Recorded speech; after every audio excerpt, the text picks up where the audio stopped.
வர சொல்லிருந்தீங்க, வாடகைக்கு வீடு கட்டுறதுல பாத்துட்டீங்களா? வீடெல்லாம் நேத்தே பார்த்தாச்சு. சுண்ணாம்பு அடிக்கிற வேலை கொஞ்சம் இருக்குதுன்னாங்க. வீட்டுல மொத்தம் 7 பேருங்கண்ணா. வீடுலாம் நல்ல விஸ்தாரமா தானங்க இருக்கு. வீட்டு வாடகை 10,000 தானே பேசிருக்கீங்க. நான் தம்பி 10,000 ரூபாய்க்கு வீடு வாங்க சொல்லியிருக்கீங்க. விஸ்தானம் இல்லாமையே பார்த்து போடுவாங்க. நாளை பின்ன வெள்ள கோவில் எங்கேயாவது மூஞ்சி பார்த்துட்டு சங்கடமா இருக்காது. பேசுறத நல்லா தேனாட்ட பேசுறீங்கண்ணா. சரிங்க தம்பி, 1 மாசம் வாடகை நம்ம கமிஷனு. பார்த்து வீடை பாருங்க, உள்ள போய் பார்த்துட்டு பிடிச்சிருந்ததுன்னா கொடுங்க, ஒன்றும் பிரச்சனை இல்லை.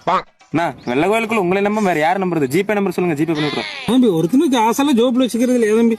இந்தாங்க ஸ்கேனர் காட்டுற, ஸ்கேன் பண்ணி விடுறோம்.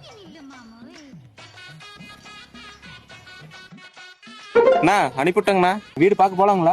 ஏறுங்க போலாம். A few moments later. வீடு பக்கத்துலண்ணா, பெட்ரோல் வேற கம்மியா இருக்குது. தம்பி ஒரு நிமிஷம் நிறுத்துங்க. ஏங்கண்ணா இறங்கிட்டீங்க? தம்பி வீட்டுக்கு வந்தாச்சு.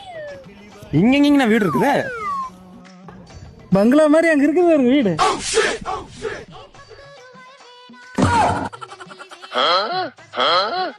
யோ, என்ன நகராட்சின்னு போட்டு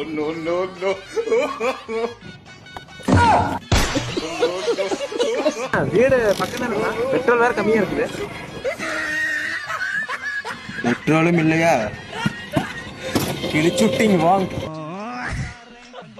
நாளை பின்ன வெள்ள கோவில் எங்கேயாவது மூஞ்சி பார்த்துட்டு சங்கடமா இருக்காது. 35,000 கட்டுறவன் தான் தெரியும், உனக்கெல்லாம் என்ன பொச்சா தெரியும்.